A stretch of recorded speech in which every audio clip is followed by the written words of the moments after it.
Hello दोस्तों काफ़ी सारे लोग जब एसीएल की सर्जरी को लेट करते हैं या फिर एसीएल की सर्जरी से रिकवर कर रहे होते हैं तो वो देखते हैं कि उनकी एक थाई दूसरी थाई से काफ़ी पतली हो गई है। ऐसा डिसयूज एट्रोफी की वजह से होता है। आइए इस वीडियो में पूरा डिटेल में जानते हैं कि इसको कैसे ठीक कर सकते हैं। नमस्ते दोस्तों, मेरा नाम डॉक्टर नवीन शर्मा है और मैं सीनियर कंसल्टेंट हूँ advance orthopaedic and sports injury hospital Jaipur में।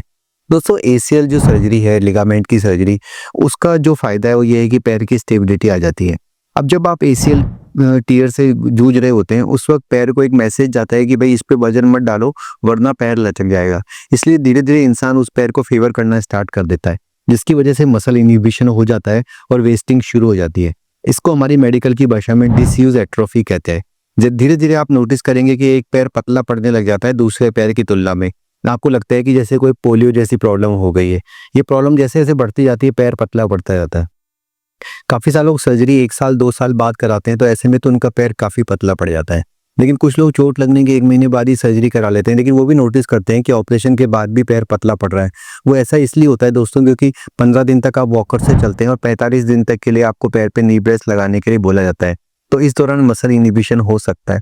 इसके लिए सुझाव यही होता है कि हम पहले डे 1 से ही स्टैटिक क्वाड्रिसेप्स एक्सरसाइज स्टार्ट कर देते हैं ताकि मसल इनहिबिशन ना हो।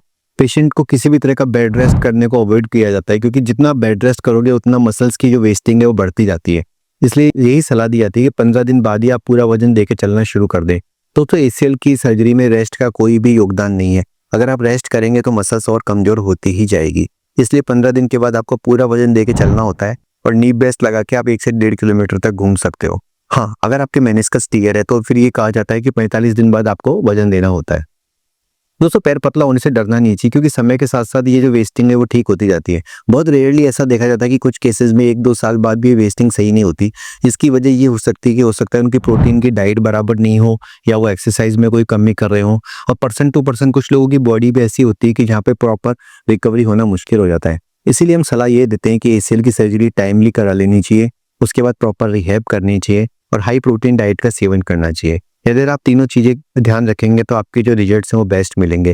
दोस्तों अगर आप लोगों को भी एसीएल का टियर हुआ है तो आप नीचे लिखे गए नंबरों पर संपर्क कर सकते हो या फिर प्ले स्टोर या हेल्थ एंड चैट ऐप जो है हमारी प्ले स्टोर पे से डाउनलोड करके भी अपनी रिपोर्ट मुझे शेयर कर सकते हो। धन्यवाद दोस्तों।